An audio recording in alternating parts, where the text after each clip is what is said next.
आजची डिलिव्हरी किती अवघड होती हे तुम्हाला समजावून सांगायला मी आज गंगूबाईंना बोलवलंय. काय ना, त्यांच्या पोटात एक चक्क बाळ आहे. आधी आपण पाहूया की नॉर्मल डिलिव्हरी कशी होते. कळा सुरू होतात आणि मग महिला डॉक्टरांकडे जाते. डॉक्टर्स तपासतात, म्हणतात अगं पिशवीचं तोंड ना अजून तितकं उघडलं नाहीये, तुझ्या कळा पण तितक्या नाहीत, तू घरी का जात नाहीस, परत काही वेळाने ये. परत काही वेळाने कळा वाढतात. परत आज चेक केलं की डॉक्टरांना जाणवतं अरे आता छान 5-6 सेंटीमीटर पिशवीचं तोंड उघडायला लागलंय, चक्क बाळाचं डोकं माझ्या हाताला लागायला लागलंय. मग डॉक्टर म्हणतात आपण तुला ऍडमिट करूया बरं का. ऍडमिशन केली जाते, कळा मॉनिटर केल्या जातात, आईची प्रकृती बाळाची प्रकृती पाहिल्या जाते आणि मग काही वेळाने पिशवीचं तोंड पूर्ण उघडतं. आईला वाटतं की मला आता पुश करायचंय. ही जी अर्ज टू पुश येते तेव्हा डॉक्टर चेकअप करतात आणि मग म्हणतात येस, पिशवीचं तोंड उघडलंय, बाळ पण छान खाली आलंय, तुला वाटत असेल तर पुश कर, पण काळजी काय घे, कळा येतील तेव्हाच. आली कळ, मग कर push push push push push push. हे बघ मला बाळाचं डोकं दिसायला लागलंय. गेली का कळ, थांबून जा बर का. मग परत पुढची कळ येते.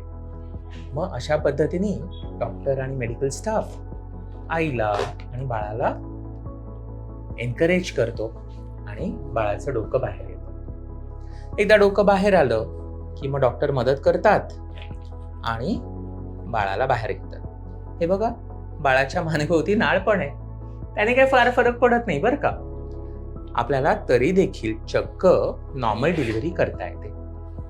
नाळ अलगद सोडवून घ्यायची आणि बाळाला अलगदपणे आईच्या पोटावर ठेवायचं. आयुष्यभर ऐकलेली आईची धडधड बाळाला परत हवी हवीशी वाटते, बाळ लगेच शांत होतं. पिडियाट्रिशियन बघतात, बाळ चांगलं आहे याची खात्री करतात आणि मग डॉक्टरांना सांगतात डिलेड कॉर्ड क्लॅम्पिंग करा. वर्षभराचा रक्तपुरवठा त्या 2-3 मिनिटात आमच्या बाळाला द्या.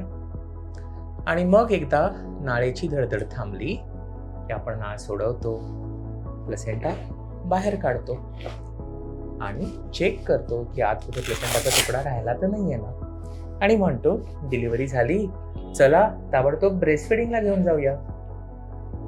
यावेळी बाळ गुंडाळून बाहेर आणायचं नसतं, नातेवाईकांना द्यायचं नसतं, आई आणि बाळाला अजिबात वेगळं करायचं नसतं.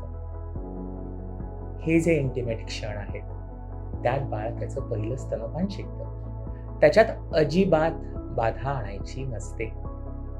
त्याच्यावर आपल्या सगळ्यांना फोकस करायचा. आज मात्र काहीतरी वेगळंच झालं. आमच्या बाळराजांना आज असं झोपायचंच नव्हतं. आईच्या पोटात बाळ अवकाशाकडे बघत होतं. आता पेल्विस म्हणजे आईची जी कंबर असते, हा अगदी संकुचित असा पॅसेज असतो. जेमतेम चांगल्या फ्लेक्स झालेल्या बाळाला तो बाहेर येऊ देतो. आता हे बाळ असं असताना बाहेर येणं शक्यच नाही. आम्ही काय केलं, आम्ही आईला पोझिशन्स द्यायचा प्रयत्न केला. ऑल फोर्स मध्ये झोपवलं, एका साईडला झोपवलं, पण बाळ ढिम्म, हालायचीच इच्छा नव्हती. याला म्हणतात ऑक्सिपिटो पोस्टेरियर. बाळाची मागची बाजू आईच्या मागच्या बाजूकडे असणं हे योग्य नाही. मागची बाजू आईच्या पुढे पाहिजे. पण ह्या बाळाच्या मनात वेगळंच होतं. आणि मग मी काय केलं, मी थोडीशी आईला आणि बाळाला मदत केली. आतमध्ये गेलो आणि व्हॅक्यूम कप लावला इथे फ्लेक्शन पॉइंट. काय होत होतं, कळ आली की बाळाची मान एक्सटेंड होत होती आणि त्यामुळे बाळाला बाहेर येता येत नव्हतं. त्यामुळे मी फ्लेक्शन पॉइंटला असा व्हॅक्यूम कप लावला आणि प्रत्येक वेळेला कळा यायला लागल्यावर मी बाळाची मान वर ओढायला लागलो आणि त्याच्याद्वारे बाळ फेस टू प्यूब्स म्हणजे आईच्या पुढच्या बाजूकडे बघत बाहेर आलं. जर टेक्नॉलॉजी नसती, सोनोग्राफी नसती, माझी अद्ययावत टीम नसती, पण सगळ्यात महत्वाचं आईचे कष्ट आणि तिच्याबरोबर तिचा पार्टनर म्हणजे बाळाचा बाबा पण होता बरं का, त्याचं एनकरेजमेंट हे नसतं तर आजची डिलिव्हरी शक्य नव्हती. खरं टीमवर्क या प्रत्येक डिलिव्हरीच्या क्षणी आपल्याला अनुभवायला मिळतं. आणि त्याचं चीज होतं जेव्हा आपला बाबा आपल्याच बाळाची नाळ कापतो तेव्हा.